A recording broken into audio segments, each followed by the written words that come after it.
looking at the quarterback position, I think there could be so many ways to look at this and how to rank guys and who's going to be on your tier list. I don't know about you, but I draft with tiers. That's how I draft.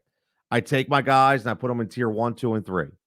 And I draft by overall value in my season long drafts, especially my full point PPRs.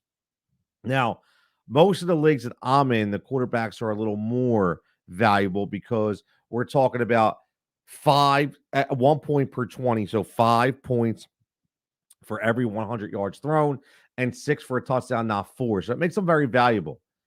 And looking at this quarterback position, obviously everybody knows who they're going to look at as those top dogs, right? Number one is because of rushing touchdowns. Josh Allen and Jalen Hurts at the most rushing touchdowns from a quarterback.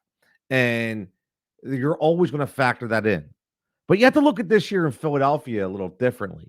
You have to look at this year in Buffalo a little differently. Who is going to be that top receiver in Buffalo? How is that running game going to continue to work in Buffalo? There is no more Stephon Diggs. There is no more Gabe Davis, right? So we have to question the ability of Josh Allen with the supporting cast.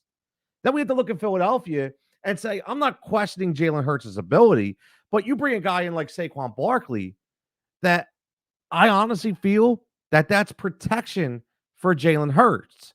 You have a retired Jason Kelsey, who was the master behind the tush push, and now you bring in one of the best running backs in football in Saquon Barkley with the strongest bottom half that I've ever seen in a running back, and they are going to pound him into that end zone when they're at the goal line and not Jalen Hurts. So that's going to take away those double-digit touchdowns. So that brings me to the question of, do you go Lamar Jackson? Well, look at how that team is folded. Or I should say built. Bringing in Derrick Henry. You don't think that they're going to rely? They've always been a run-first team, so they're definitely going to rely on the run game. So is that going to be less yards for Lamar Jackson based on Derrick Henry? And then you look at other perspectives, right, from different players. CJ Stroud, who had an unbelievable year last year, who is supporting cast. Are you kidding me? Are you kidding me? With that receiving core out there? But again, will he hit the sophomore slump? Will he be able to replicate what he did last year? A question mark. But then you look at Green Bay, and one of the most intriguing options to me in this entire draft, when you talk fantasy football quarterbacks, is Jordan Love. I don't want to hear about the interception he threw, okay, the off balance across. I don't want to hear anything like that. I want to look at what Jordan Love was able to do last year, especially in the second half of the year. And I think this is the up and coming. This is the flip right here in quarterbacks, okay? It is. This is the flip.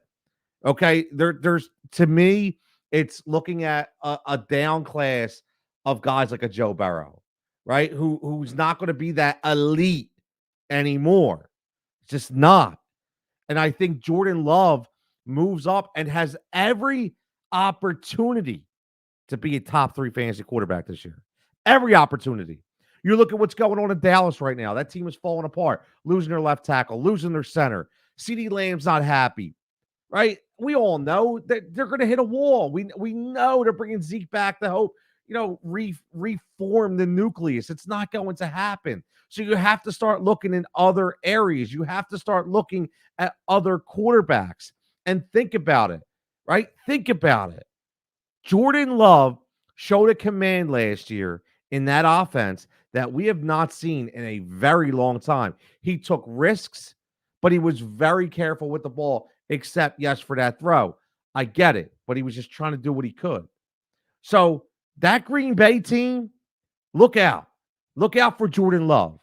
And look out for his second coming in the fantasy football season, where I do feel he could be a top 3 quarterback when it's all said and done.